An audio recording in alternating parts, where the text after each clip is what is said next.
Sikela kuhlelwa ngile kwethoke izinhle zabakwa Westbank #WestBankHowTo. Lazo besibheka khona kokhosini FM ukuthi ke ngempela ke uma ukuthi ufuna ukuthenga ke imoto iziphi ezinye zezinto ke oyibhekana. Manje sibheka kubaleka komshwalense nemikhiqizo ke enenzuzo eyengeziwe. Lena yivuka Mzansi kuKhosi FM.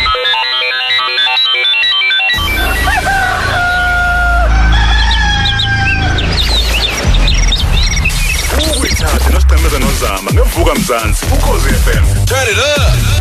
Hamba phambili. Umshwalense ufana nogado ongabonakala omdingayo ukuze ukwazi ukugcina imoto ke nebudget yakho kuphephile. Kodwa ke ungayivikela ngaziphi ezinye indlela imoto yakho na? uJunior Duma ke wakwa Westbank ubuyile efunda namhlanje uzosifundisa ngakho ke konke lokho esisuke sidinga ukwazi ngemshwalense onjalo ke neminye ke imikhiqizo ke enenzuzo eyongeziwe engenza ke imoto yakho iphephe ngokweqile. Mawunembuzo ke nawe ungafuna ukuyibuza ngawo umshwalense wemoto noma kanjwa yini onayo engqondweni yakho noma i-comment ungakwazi ukuthumelela ke i-tweet ku @westbank noma ke ku Twitter uphinde ke futhi ke ubhalele ke iqembu lakwa Westbank ekhasini labo lika Facebook elithi ke Westbank Asset Finance bese kulendela ke imbuzo yakho yakwa #WestBankHowTo. Junior asikubingelele sikwamukele kuKhoza lamuhle kuseni.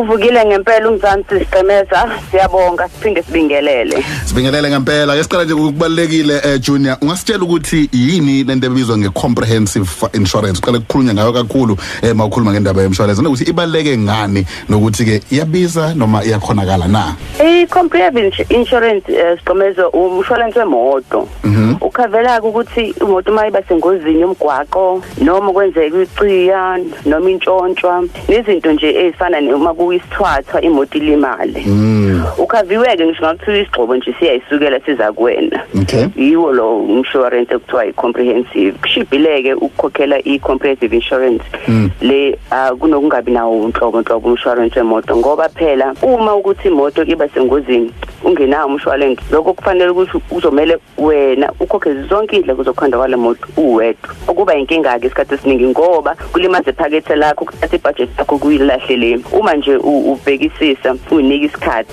khathanisa inkampani ezihlukile uyakwazi ukuthola umshwalense obiza kangcono okunye kuke kusize ukuthi uma ngabe unendlu uma uhlanganisa lo mshwalense wemoto nowendlu kuye ukuthi ukubiza kangconywana lokho kodwa ke ngale kwale esiqeda ukukhuluma ngayo ikhona ezinye inhlobo zemshwalense abantu abathengi beimoto abangakwazi ukuthi babheka bashop around ngaphambi ukuthi ke bathathe lokho abakuthathayo ekuvikeleni imoto zabo. Aminingi impela umshwalense umuntu angayibheka ngizothi nje ukukhanga phezulu ngizoqala ngale kuthiwa i-credit life insurance yona ke cover wena isiqu sakho uma ngabe kwenzeka ukuthi uyashona lo mshwalense lo ukhokhela imoto yakho ukuze phela umndeni wakho ungabe nenkingi lokho uyixaka ngesikweletu sakho semoto noma kwenzeka ukuthi uma ukhubazeka ungasakwazi ukuphindela emsebenzini ungasatholi imali uyakhava wona lo mshwalense we-credit life. Omunye nje ngawubalula ile esibiza ngokuthi deposit protect uma ngabe ufaka i-deposit uma uthenga imoto yakho uma kwenzeka ke ukuthi imoto yakho iba sengozini ingasakwazi ukulungiseka noma intshontsha phela ingasakwazi ukutholakala kufanele uthole enye imoto le deposit protector ke iyakusiza ngoba le deposit oyikhokhile uthenga le moto siyakunika ukuze ukwazi ukuthenga enye imoto phela. Khona omunye ke futhi obaluleke kakhulu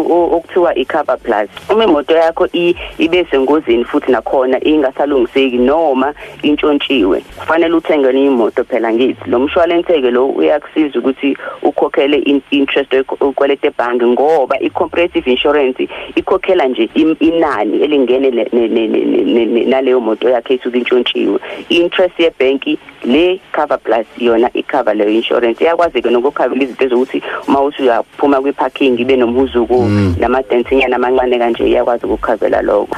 Kukhona nenye futhi ebalekile kuthiwa i-mechanical breakdown or i-mechanical warranty lo ukukhokhela kuma ukhando kwemoto mangabe kukhona okufayo emotweni ikakhulukazi nje uma uthenge imoto esisebenzile kuyekusiza ukuthi ube nawo lo mshwalense ngoba phela imoto ifana into yakagesi awazi ukuthi kungenzeka noma yini so uma ukuthi kuba ne-breakdown iyakwazi ukukhokhela lezo zitho zomzimba. Okay sisabe sokuthi uzofunda ama-tweets nama-comments abantu abawabhalile ungakhohlwa ke #yethu #WestBankHowTo phambi ukuthi ngiyekuphila ngifuna ukuza ukuthi ngikuzwa kahle la ke mhlambe isibonelo imoto yami ishayisenye mhlambe emgwaqeni okuyintembi engeke umuntu ayifise bese mhlambe kubiza imali engango 70,000 rand nje kanjeni ukuyikhanda umshwalense uzokwazi ukuthi uyikhokhele makuthi ngikuzwa kahle kodwa makuthi bengenawo umshwalense bengamele ngiqale phansi ngiraise imali ngidlale izitokfela ukuze ngikwazi ukuthi ngikhokhe.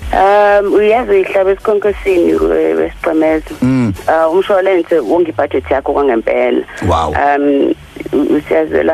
siyazelana naye ke bese ke mhlambe basuka lapho ngifuna ukubuka nangu uTebogo la mhlawumbe ngicela ngophila uyena osibhalayo uphila ukhala ngokuthi ke uphelelwe umsebenzi ufuna ukwazi ukuthi umshwalense wakhe uyakwazi ukuthi umsize phelele umsebenzi ngiyakwazi ukusizeka kumshwalense uyakwazi ukusizeka impela ukuthatha lesimo sasaphila kwesiqamethe uma ngabe unale policy ekubizwa nge-retrenchment iyakwazi ukukhokhela isikweletu sakho semoto inyanga eziyisithupha ukuze ukwazi phela ukuthola umsebenzi ubunayo enye imoto uma ingenayo i-retrenchment policy ungathintana nabantu bebhenki ke uphila abantu akhulume nabo abachazele ukuthi kwenzakaleni kuyicebo elihle ukuthi abafonele kusamanje angaze phela aqala ukuphutha i-installment sakhe. Okay, ngivale ngoTebogo uTikTita akakwazi ukukhokhela umshwalense wakhe kule nyanga le. Kungayicebo elihle yini ukuba uvale umshwalense? Ikuphi okubi okungenzeka mawukuthi ngiyawuvala umshwalense wami?